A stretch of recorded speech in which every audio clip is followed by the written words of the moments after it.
Now, it's been 10 days since actor Ranya Rao, the daughter of a senior cop in Karnataka, was arrested with gold bars worth over 12 crore rupees. The police are yet to zero in on who the mastermind is and whether or not at all there was a larger smuggling racket, because it's impossible to imagine that Ranya pulled off this entirely on her own. The details that have tumbled out are nothing short of a pot boiler with twists and inconsistencies in her statements, and investigators have left several unanswered questions in their wake. Now, CNN News 18 has managed to access Ranya Rao's detailed statement that she's given to the DRI.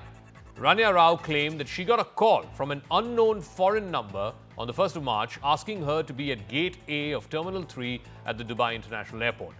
When she reached there after clearing security and customs and all the necessary formalities, she was given these gold bars and was asked to deliver it at the Bengaluru airport. She also claimed that she was receiving such calls for the last few weeks when she was in Dubai. She said that she doesn't know the exact identity of the caller, but that apparently he had an African-American accent. He also told her that someone will come wearing a white gown near this Gate A of Terminal 3 at the Dubai International Airport. Ranya claims that the caller told her that after she clears the security check in Dubai, he will hand over the gold bars, which are then to be delivered in Bengaluru. The actor has confessed that she learned to conceal gold from YouTube videos. She purchased tapes from the duty-free shops at the airport. She had used scissors to cut the tapes to a certain size and then kept it in her bag beforehand, because you would not be able to carry scissors through airport security.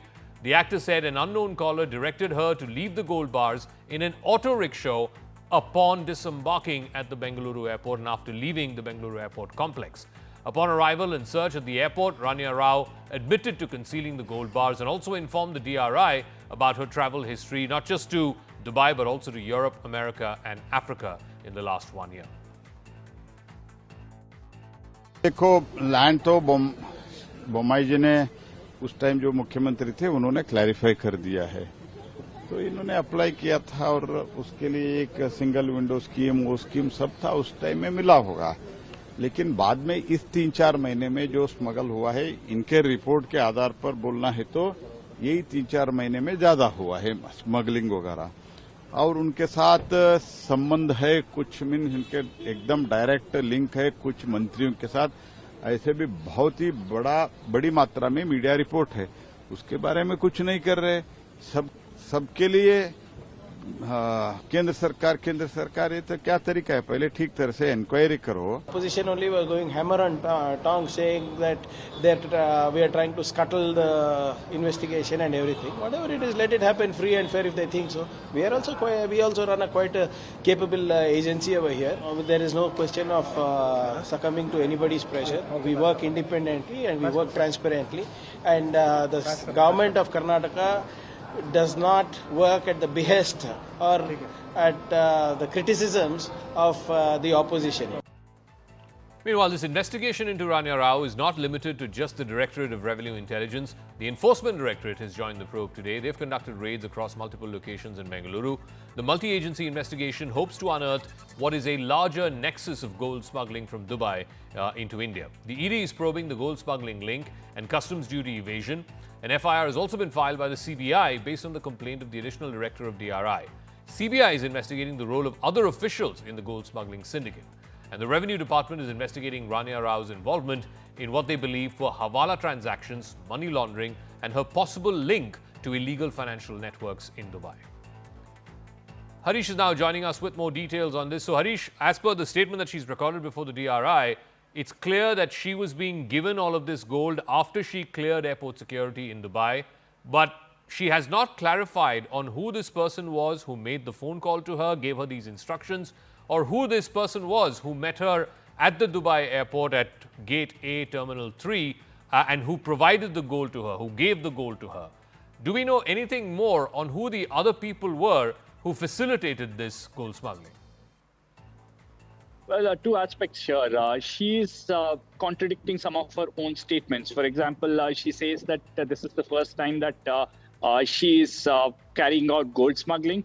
And she also says that she's never purchased gold in Dubai. But when the DRI had raided her flat, they had found a declaration that she had made to the custom officials in Dubai which made it very clear that she had in fact purchased gold on the 13th of November and 20th of December. Even here, the police asked her why didn't she report these calls over the internet that this unknown man was making to the police. She says, I did not want to compromise on privacy. That's her reasoning given. But at the same time, she lands up at the Terminal 3 of Dubai airport just based on this call. Now she's saying that she doesn't know who this man is. She just says that this is a man who has an African-American accent. The person who met her, he in fact very precisely told her that the gold would be given to her after she clears the security check, which means there was no way that she could be caught in Dubai. And she says the man did not have any interaction inside the terminal. He just called her aside and gave her two packets of gold bars. And the man was wearing a white gown and he was 6 feet tall, wheatish complexion. That's all she's told. And she says there was absolutely no conversation.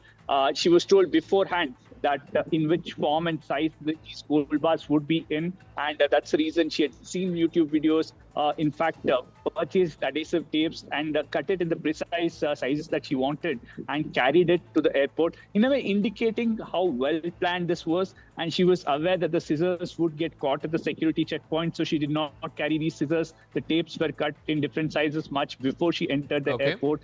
And when she was asked who this was supposed to be delivered, she was evasive, saying that I was just told that there would be auto rickshaw waiting once she crossed the Devnalli toll and entered the service road, and there would be a signal nearby where she can hand over this gold to the auto. She doesn't give out the registration number. It still does not explain why she was part of this entire racket. Now, either she was a willing accomplice, which means she was getting a cut out of this entire operation, or she was being threatened to do this by these individuals that she's named, whoever the scholar was, whoever this person was who was dropping off the gold to her inside the airport premises. What do we know about what her motivations were to be part of this ring? Well, the DRI in its investigation so far believes that she was part of the syndicate. They are saying she was one of the beneficiaries. She was just not a mule or a carrier. That's what the DRI believes at this point in time. Even in the 3 statements that she's recorded before the DRI in the first few days of her arrest, nowhere has she said that she was being blackmailed. All she said is this was an unknown person contacting her, doesn't give enough reasoning on why she didn't approach the police. Neither does she share the kind of benefits that she's got. And that's one of the main reasons why the DRI is now saying that she's a beneficiary and she's hiding a lot more information that she's aware of. And that's one of the main grounds on which the DRI has now opposed her bail. All right, Harish, we leave it at that. Thank you very much, Harish, with details on the Ranya Rao case, which just keeps getting murkier and murkier with each passing day.